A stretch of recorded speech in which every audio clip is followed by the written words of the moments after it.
पहा, आज आपण तिसऱ्या चॅप्टरला सुरुवात करतोय. दॅट इज द हिअर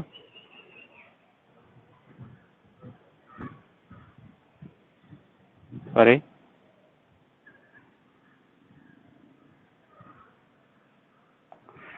तिसरा जो चॅप्टर आहे आज आपण सुरुवात करतोय inheritance and variation.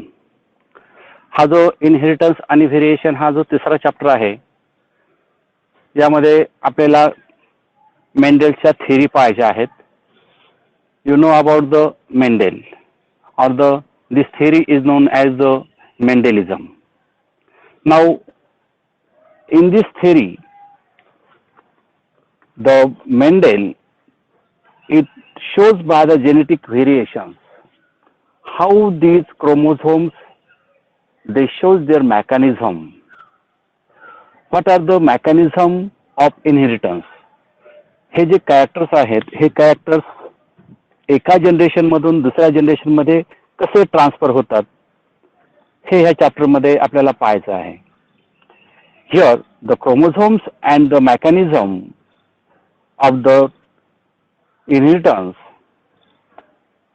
What are in this chapter? The transmission of genetic information from one generation to the another generation. These are known as the heredity. Generally, हा प्रश्न विचारला जातो, what is the heredity? What is heredity? Heredity is the transmission of the characters. Which characters? That is the genetic characters. जे genetic characters एका generation मधून दुसऱ्या generation मध्ये जातात. Example, the hair of the curling. एखाद्याच्या डोक्याला असे कुरळे केस आहेत, मग त्या वडिलांच्या डोक्याचे केसांचा जो स्टाईल आहे तेच आपल्या मुलांमध्ये जातात, म्हणजेच त्याचं ते हेरिडिटी कॅरेक्टर्स ते ट्रान्सफर करतात. Here it is also known as the inheritance. त्यालाच आपण काय म्हणतो? Inheritance. The mechanism of inheritance it was successfully investigated before the chromosomes had been observed or it is also called as the gene. मग हे कशामध्ये शोधलं त्याने, त्या सायंटिस्टने? जीन मध्ये. म्हणजेच आपल्या शरीरामध्ये असलेले जे जीन्स आहेत हे जीन्स म्हणजेच क्रोमोझोम्स. आणि हे क्रोमोझोम्स पहिल्यांदा शोधून काढले, that is the Gregor Mendel. The Gregor Mendel, the son of the pleasant farmer, it was born in 1822. Now, here, the first gave to their explanation for the mechanism of the inheritance by using the hybridization technique. हा जो scientist होता Gregor Mendel याने 1822 साली याचा शोध लावला.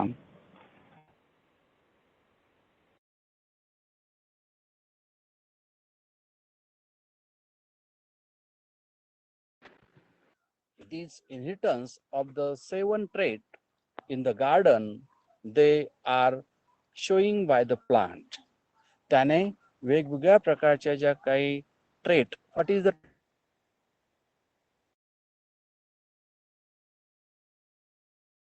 inheritance characters called as the, these are the called as the trait. It is also called as the allele. त्यालाच allele पण म्हणतात. ट्रेटलाच काय म्हणतात? allele. म्हणजे आपले जे कॅरेक्टर्स आहेत ते कॅरेक्टर्स आपण वेगवेगळ्या ठिकाणी जे पाहतो. उदाहरणार्थ पहा, the height of the plant. पहा, एखादं झाड उंच असतं, एखादं झाड बुटकं असतं. हे त्याचे काय झालं? ट्रेट म्हणजेच आलेली त्याचे कॅरेक्टर झालं. Then the colour of pod. एखादी त्याला जी शेंग येते त्या पॉडचा कलर कसा आहे. Then they are constricted. काही शेंगा अशा एकदम सुरकुतलेल्या असतात, काही फुगीर असतात, बरोबर. Implanted. So these are the different types of the characters. That is, The inheritary characters, these are in different, so these are studied in these scientist. ह्या सायंटिस्टने म्हणजे ग्रेगर मेंडलने हे सर्व शोधून काढले. Here when they are successfully implanted, these characters, they have to transfer their data mathematically and statistically. त्यांनी काय केलं, बरेचसे असे प्लांट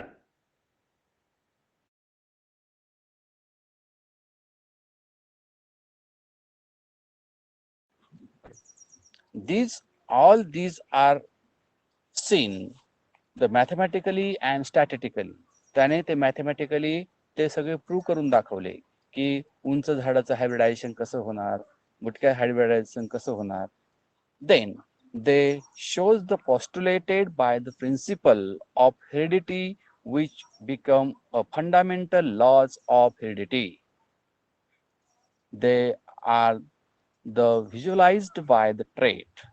ते जनरली दिसताना कशामध्ये दिसतं, आपल्या जीन मधून दिसतं. ट्रेट म्हणजे त्याचे genes. They are not inherited physically but they are something present inside the gametic cell. Here they are coined by the terms called as the factors. मग त्याला म्हटलं गेलं फॅक्टर्स. कशाला फॅक्टर्स म्हणायचे, आता पहा काही जे कॅरेक्टर्स आहेत, the Mendel's factors are also called as the genes. These factors in a pair, in a parents, they are segregate from each other during the gamete formation. आता हे जे फॅक्टर्स आहेत म्हणजे काय आहेत पहा. आता उदाहरणार्थ कॅपिटल टी स्मॉल टी इथे लिहिले पहा, कॅपिटल टी स्मॉल टी. हा जो कॅपिटल टी आहे म्हणजे टॉल आणि हा स्मॉल टी आहे म्हणजे हा डॉर्फ म्हणजे बुटका. म्हणजे त्याला काय म्हटलंय, त्याचं फॅक्टर. हे दोन्ही एकत्र असतात, परंतु दोन्ही ज्यावेळेस ते एकत्र असतील त्यावेळेस काय होईल, दॅट इज द टॉल. जर ते स्मॉल टी असेल तर त्याला काय, dwarf. Here these are the dwarf. Here these are the part of the factor. त्याला म्हणायचं factors. Here these factors, the Mendel's factors are now termed as genes. त्यालाच काय म्हटलं जातं, जीन्स म्हणतात. Then which are the different parts, पहा आता इथं डायग्राम दाखवलेली आहे. which are the different factors. These are the 7 pairs of contrasting characters of the plant. Pisum sativum. What are the pisum sativum? English मध्ये पिझम सटायवम कशाला म्हणतात, वाटाणा. बरोबर, वाटाणा म्हणजेच पिझम सटायवम. त्याचं सायंटिफिक नेम आहे, स्पेलिंग लक्षात ठेवा. बरोबर, इथं ही स्पेलिंग लिहिलेली पहा, गोल केले मी, पिझम सटायवम. हिअर त्याच्या खाली अंडरलाईन केली जाते, कारण सायंटिफिक नेमच्या खाली काय असते, अंडरलाईन असते. बरोबर, that is these are the underline word. Now here, now see on the different characters. आता हे कोणकोणते कॅरेक्टर्स आहेत ते पहा. 7 कॅरेक्टर्स पहा. इथं 7 कॅरेक्टर्स पहा. इथं मी नंबर देतो. हे पहिले कॅरेक्टर्स आहे 1, हा दुसरं, हे तिसरं, हे चौथं, 5, 6 आणि हे 7. अशा प्रकारे हे 7 कॅरेक्टर्स आहेत. आता पहिले कॅरेक्टर्स काय आहे पहा. Here the first characters called as the seed shape. पहिले कॅरेक्टर्स काय आहे, सीड शेप. आता सीड शेप म्हणजे काय पहा. आता पहिला आकार पहा, पहिल्याला काय दिलेला आहे, that is round. And second that is called as the recessive, called as the wrinkled. म्हणजे पहिला जो पार्ट आहे डॉमिनंट. डॉमिनंट म्हणजे काय, when any characters these are the express called as the dominant. त्याला काय म्हणायचं, डॉमिनंट. म्हणजे काय, जर पहिल्या जनरेशन मध्ये जर ते दिसत असेल, उदाहरणार्थ हे झाड आहे, पिझम सटायवम म्हणजे वाटण्याचं झाड आहे. आता 2 प्रकारचे झाड असतात. एका झाडाला राऊंड सीड येतात, एका झाडाला रिंकल सीड येतात. सीड म्हणजे बी. परंतु जर पहिल्या जनरेशन मध्ये सुरुवातीला जे झाड आलं त्या झाडाला कोणत्या बिया आल्या? राऊंड, म्हणून त्याला काय म्हणायचं? Dominant. When the characters expressed in F1 generation, what is F1? F1 म्हणजे काय? First filial. F1 म्हणजे first filial generation. First filial generation called as the F1 generation. Here, these F1 generation, these are seen the round seed. त्याच्यामध्ये काय दिसते? ते round seed दिसते. जर when the seed, these are not seen in F1 generation called as the recessive, called as the wrinkled. पहा इथं wrinkled दाखवलंय. wrinkle म्हणजे काय? Here that is these are not seen in F1 generation. F1 generation मध्ये ते दिसत नाही. म्हणजे काय? आता हे कॅपिटल आर आहे, लक्षात घ्या, आणि wrinkled म्हणजे स्मॉल आर आहे. जर या प्रकारचा जर फॅक्टर असेल, कॅपिटल आर स्मॉल आर, बरोबर, म्हणजेच काय? Round wrinkled. R capital R for round, small R for wrinkled. म्हणजे या प्रकारे पहिलं कॅरेक्टर्स आपण पाहिलं, that is called as the shape of the seed. आता दुसरं पाहूया आपण. Here second, that is the seed colour. आता जो सीड आहे, ती सीडचा कलर पहा. पहिल्याच्या मध्ये डॉमिनंट काय आहे? येलो, आणि रिसेसिव्ह काय आहे? ग्रीन. म्हणजे जर ती सीड आहे, सीडचा कलर जर तो येलो असेल तर तो डॉमिनंट, आणि त्याचा कलर जर ग्रीन असेल तर that is called as the recessive. या प्रकारे सगळे कॅरेक्टर्स त्या झाडाचे दाखवले. तिसरं काय दाखवलंय? पॉड शेप, बरोबर. पहा here that is the pod shape. या पॉड शेप मध्ये पहा, first that is called as the implanted. इथं आपण पाहूया, दॅट इज इम्प्लांटेड, बरोबर. आणि दुसरं काय आहे? कॉन्स्ट्रिक्टेड. काय फरक आहे पहा इम्प्लांटेड आणि कॉन्स्ट्रिक्टेड मध्ये? 3 नंबरचा आपण पाहतोय. Pod shape is the implanted. Implanted म्हणजे जी शेंग दिसते ती कशी आहे? अशी टर्जिड आहे, मोठी आहे, म्हणजे फुगीर आहे. आणि कॉन्स्ट्रिक्टेड कशी अशी सुरकुतलेली आहे, त्याला म्हणायचं कॉन्स्ट्रिक्टेड. म्हणजे जर ती इम्प्लांटेड असेल तर त्याला म्हणायचं डॉमिनंट कॅरेक्टर्स. रिसेसिव्ह कॅरेक्टर म्हणजे काय? जे दिसत नाही पहिल्या जनरेशन मध्ये, त्याला काय म्हणायचं? That is called as the recessive, that is the constricted. चौथं पहा, चौथ्यामध्ये काय दाखवलंय? Here that is the P colour. तिची पी म्हणजे वरची शेंग आहे, बरोबर. पॉड कलर, त्याचा शेंगेचा कलर कसा आहे? हिरव्या रंगाचा आहे, that is called as the green. And second that is the recessive is called as the yellow colour. Yellow colour pod, yellow pod colour is the recessive, and green pod colour is the dominant colour. विचारलं जातं कोणता dominant आहे, कोणतं recessive आहे. 7 लक्षात ठेवायचे, हा chart लक्षात राहायला पाहिजे.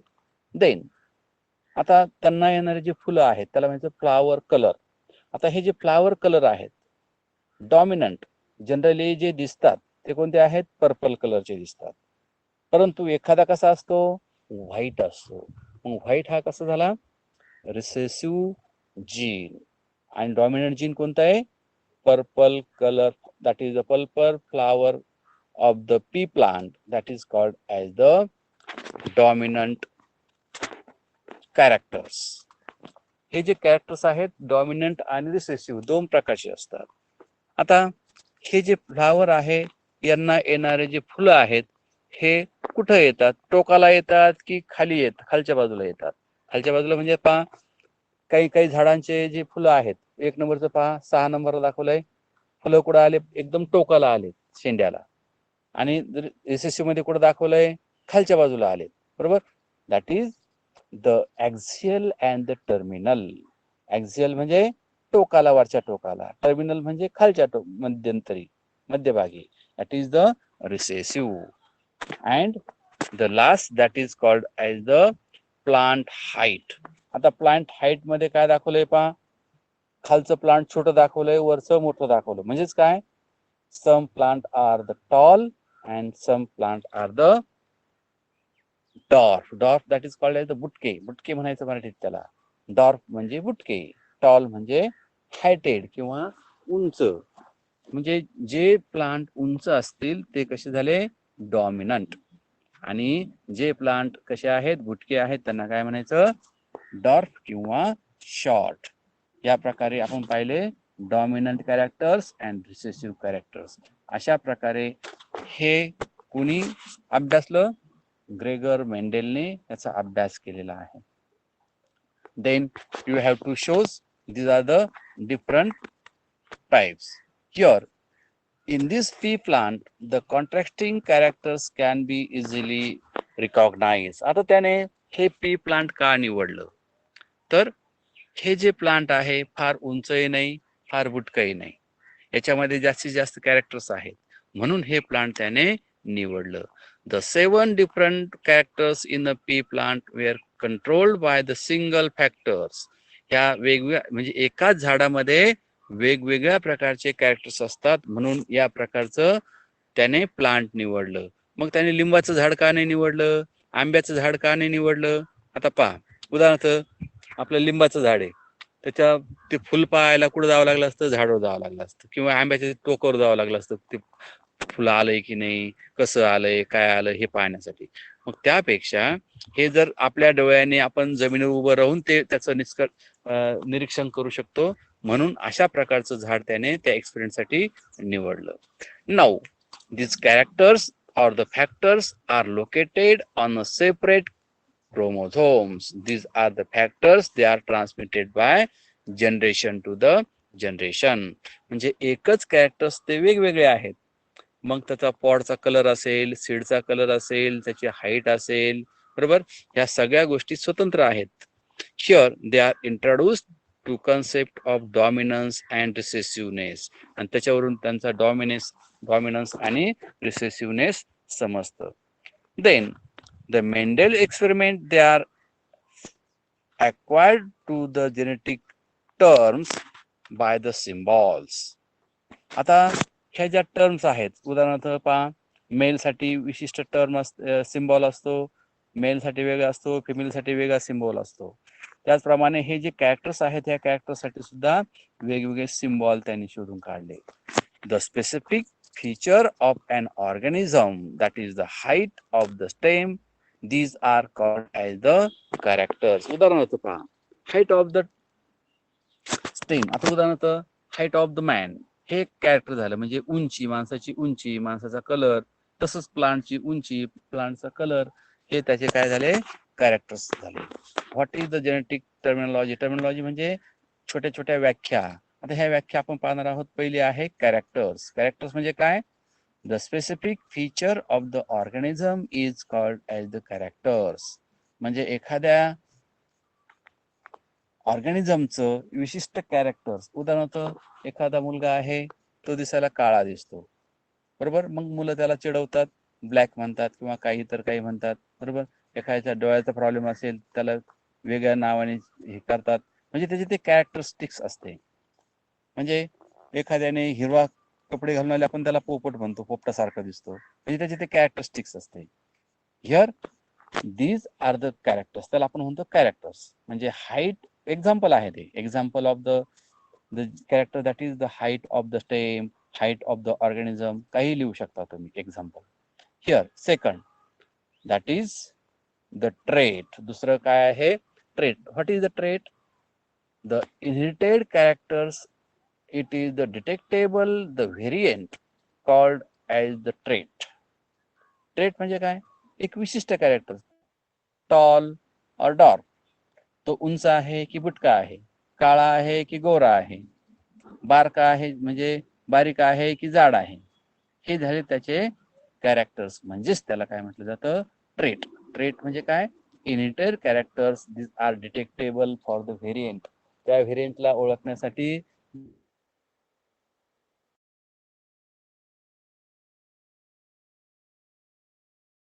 Here, these factors, हे पहा, चालू लेक्चरला कोणी फोन करायचा नाही. तुम्हाला फोन तुमच्या मित्रांना वगैरे तुम्ही करू शकता. Here, next, that is the factor. What is the factor? It is the unit of heredity. Factor म्हणजे काय? It is the unit of heredity of particles present in an organism which is responsible for the inheritance and the expression of the characters called as the factor. Factor म्हणजे काय? हा inheritance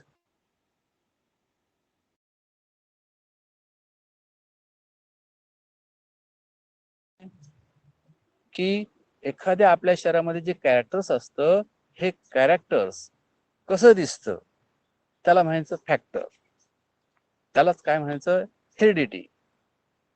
Here, this particle present in an organism which is responsible for the expression of the characters called as the factors. And these factors, these are passed from one generation to the next generation. ते characters काय करतं? एका generation मधून दुसऱ्या generation मध्ये transfer होत असतं. Here, these are the biological characters. These are transfers from one generation to the next generation. Here, what is the next character? That is called as the gene. What is the gene? ह्या terms तुम्हाला विचारल्या जातात. What is the gene? It is the particular segment of the DNA which is responsible for the inheritance and the expression of that characters. What is a gene? Gene is the segment of DNA. Gene हे काय आहे? DNA ची एक segment आहे की ती काय करते? आपल्या शरीरामध्ये असलेले जे इनहेरिटन्स कॅरेक्टर्स आहेत ते एक्सप्रेस करते. उदाहरणार्थ पहा, टॉलनेस म्हणजे उंच. उंच होण्यासाठी एक विशिष्ट जीन आहे, त्याला आपण कॅपिटल टी याने एक्सप्रेस करतो. मग हे expression of the characters called as the gene, त्याला आपण जीन म्हणतो. समजलं? जीन म्हणजे काय? That is the particular segment of the DNA which is responsible for the inheritance of the characters. म्हणजे जी जीन ती काय करते? विशिष्ट कॅरेक्टर्स ट्रान्समिट करते, त्याला म्हणायचं gene. What is the alleles? Next, that is the alleles. Alleles, it is also called as the allelomorph. Alleles काय म्हणतात? Allelomorph म्हणतात. That is the two or more alternative forms of the given gene, they are called as the alleles. पहा, allele म्हणजे काय? Here, capital T ही काय झाली? एक allele झाली. किंवा R राऊंड, बरोबर? Round seed. आता किंवा ब्लॅक अँड व्हाईट असतो म्हणजे व्हाईट capital R, बरोबर? Small r. Here, these are called as the alleles. They are short from the allelomorph. त्यालाच काय म्हटलं जातं? Allelomorph. Here, these are called as the alleles. त्यालाच आपण काय म्हणतो? Alleles म्हणतो. समजलं? allele म्हणजे काय? Alleles, these are the two or more alternative forms. दोन पेक्षा जास्त जीन एकत्र जर असतील त्या फॅक्टरला आपण काय म्हणतो? Alleles. Allele म्हणजेच gene. Now next, phenotype. What is the phenotype? Here, the external appearance of an individual of the trait called as the phenotype. पहा, phenotype म्हणजे काय? एक्सटर्नल अपीयरन्स, वरून तो कसा दिसतो. आता उदाहरणार्थ पहा, एखादा काळा दिसतो, ब्लॅक दिसतो, किंवा एखादा उंच दिसतो, बरोबर? मग हे उंच दिसणे किंवा तो काळा दिसणे म्हणजेच एक्सटर्नल अपीयरन्स झालं त्याचं. ते कोणता इंडिव्हिज्युअल असेल? म्हणजे एखादं प्लांट आहे, ते प्लांट उंच आहे, उदाहरणार्थ अशोकाचं झाड आहे, उंच आहे, म्हणजे एक्सटर्नल ते झालं त्याचं external appearance. External appearance of an organism or the trait is called as the phenotype. आता एक्झाम्पल दाखवले पहा. Tall is determined by the capital T capital T. इथं पहा, tall is determined by the capital T. म्हणजे tall हे कसं दाखवलं जातं? कॅपिटल टी कॅपिटलने दाखवलं जातं. किंवा कशाने दाखवलं जातं? कॅपिटल टी स्मॉल टी असं जरी लिहिलं तर तो काय दाखवतात? म्हणजे कॅपिटल टी स्मॉल टी दाखवला किंवा कॅपिटल टी असं दाखवला तर काय म्हणायचं? These are the tall. या दोन्हीला काय म्हणायचं? टॉल. आणि जर तो डॉर्फ असेल, स्मॉल टी बरोबर, स्मॉल टी असेल तर तुम्ही काय म्हणणार आहे? ते झाड कसं आहे? डॉर्फ आहे, बुटकं आहे. म्हणजेच त्याला आपण लिहिताना कसं लिहितो? दीज आर द टॉल और these are the dwarf, so called as the phenotype. त्याला म्हणायचं फिनोटाइप. समजलंय? फिनोटाइप म्हणजे वरून जो कसा दिसतो त्याला म्हणायचं phenotype. Then what about the genotype? Genotype, that is the genetic constituents of an genetic makeup of the organism. They are respect to the particular trait called as the genotype. Genotype म्हणजे काय? आता आपण phenotype जसं पाहिला, phenotype म्हणजे काय? The tallness, बरोबर, the external appearance, वरून कसं दिसतं? टॉल दिसतं, म्हणजे ते कसं झालं? फिनोटाइप. आता आपण कॅपिटल टी असं लिहिलं म्हणजे काय झालं? जीनोटाइप झाला त्याचा.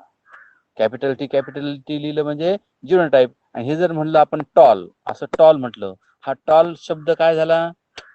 फिनोटाइप. आणि कॅपिटल टी हे कसं झालं? जीनोटाइप. समजलं आता? जीनोटाइप हा जीनोटाइप आणि हा टॉल म्हटलं, हा झाला का? फिनोटाइप. टॉललाच आपण कॅपिटल टी लिहितो. कॅपिटल टी लिहिलं की तो झाला जीनोटाइप. आणि आपण म्हटलं की त्याचा फिनोटाइप लिहा, टॉल शब्द लिहिला, TALL, टॉल. टॉल म्हणजे काय झाला? फिनोटाइप. समजलंय? म्हणजे एक्स्ट्रा फिनोटाइप, जीनोटाइप म्हणजे genetic makeup of an organism is called as genotype. आपण काय शिकलो? जीनोटाइप आणि phenotype. Here that is the heterozygous pure. आता what is the heterozygous pure? The individuals possessing the identical alleles of a particular trait is called as homologous pure for their trait. आता उदाहरणार्थ पहा, homozygous pure म्हणजे काय? आता मी इथं colour मध्ये दाखवतोय, रेड कलर मध्ये कॅपिटल टी हे दोन्ही सारखे आहेत, दोन्ही टी सारखे आहेत, म्हणून याला काय म्हणतो? होमो. होमो म्हणजे सिमिलर, होमो म्हणजे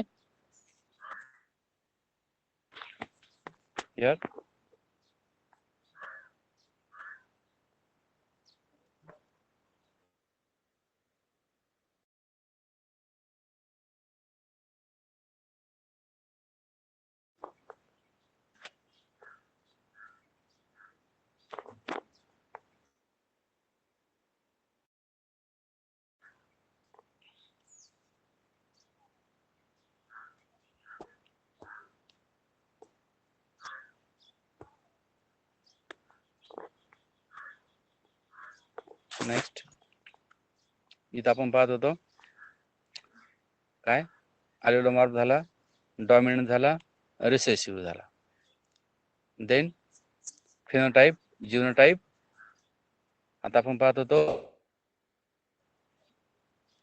होमोझायगस प्युअर मध्ये here see the individual they have to form capital T म्हणजे होमो म्हणजे सेम, होमो म्हणजे सेम, होमो आणि झायगस असे दोन शब्द आहेत. आता सारखे जर असतील, आता कॅपिटल आहे, हे सेम आहे. हेट्रो म्हणजे वेगळा, खाली शब्द दिलेला आहे हेटरो. इथं पहा खाली हेट्रोझायगस म्हणजे वेगळा, म्हणजे कसा? कॅपिटल टी स्मॉल टी, हा झाला हेट्रोझायगस. हेट्रो म्हणजे एक कॅपिटल होमोझायगस. सेम म्हणजे होमोझायगस. ठीक आहे. होमोझायगस आणि हेटेरोझायगस. द इंडिव्हिज्युअल्स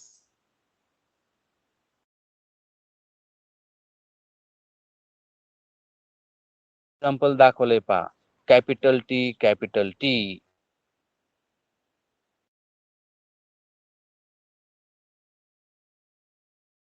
म्हणून होमोझायगस. पण हा हायब्रिड आहे पहा इकडे heterozygous. Heterozygous, the individuals possessing the alleles they have two particular trait. They are the heterozygous. Heterozygous म्हणजे वेगवेगळे. हा वेगळा आहे, हा वेगळा आहे, दोन्ही वेगळे आहे म्हणून याला काय म्हणायचं? हेटेरोझायगस. जरी हे वेगळे असेल परंतु हा कसा दिसणार आहे? टॉलच दिसतो. कारण का? T is capital. आता हे कशावरून? हे तुम्हाला मी पुढच्या याच्यामध्ये समजून सांगतो की तो टॉल कशामुळं आपण म्हणतो. Here these are the first part, that is the home. आता आपण पाहणार आहोत pure line homo hybrid. Here generation, these are seen. Here the pure line. Here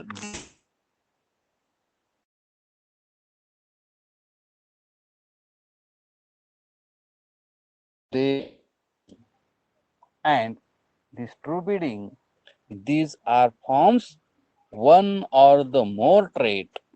These are called as the characters of single parents. They have to self fertilization called as the pure line. दोन्ही जर सारखे असेल, capital T असेल तर त्याला म्हणायचं pure line. Small T pure line. म्हणजे दोन्ही कॅपिटल असेल तर प्युअर लाईन. Mono hybrid. आता मोनो हायब्रिड म्हणजे काय लक्षात घ्या. Here mono hybrid means when the heterozygous one trait is produced from the cross between the two pure parents and this occurs in single trait of the contrasting characters. Example, have small t. याला म्हणजे cross between the pure tall. आता याचा कशाबद्दल करणार? याचा cross कशावर करायचा? Capital T pure tall झाला हा. वरचा झाला hybrid. Capital T small T हा झाला हायब्रिड. कॅपिटल टी हा झाला dwarf or the pure dwarf.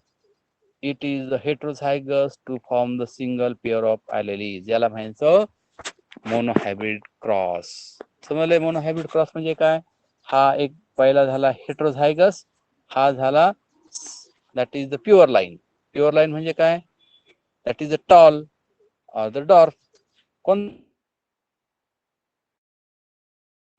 Monohybrid cross म्हणून एकत्र आले की तो झाला मोनोहायब्रिड क्रॉस. मग आपल्याला पाहायचंय आता F1 जनरेशन म्हणजे काय? What is the F1 generation? आता उदाहरणार्थ पहा, इथं कॅपिटल टी स्मॉल टी यांचा क्रॉस झाला. पुढच्या जनरेशन मध्ये कॅपिटल टी स्मॉल टी आला. बरोबर? मग याला म्हणायचं F1. हा कॅपिटल म्हणायचं F1 जनरेशन. F1 जनरेशन म्हणजे काय? First filial generation. म्हणजे पहिल्या जनरेशन मध्ये काय निर्माण झालं त्याला म्हणायचं F1 generation. It is first filial generation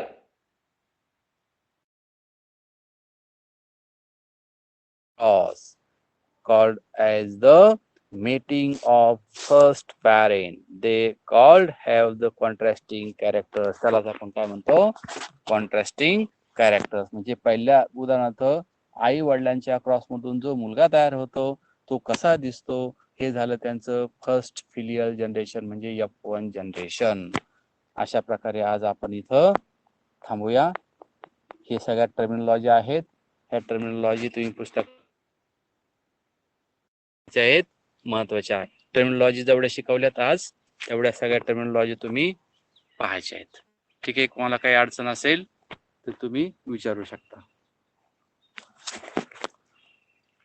कोणाला काही अडचण असेल तर विचारू शकता. पहा, बरेचसे मुलं मध्यंतरी फोन करतात.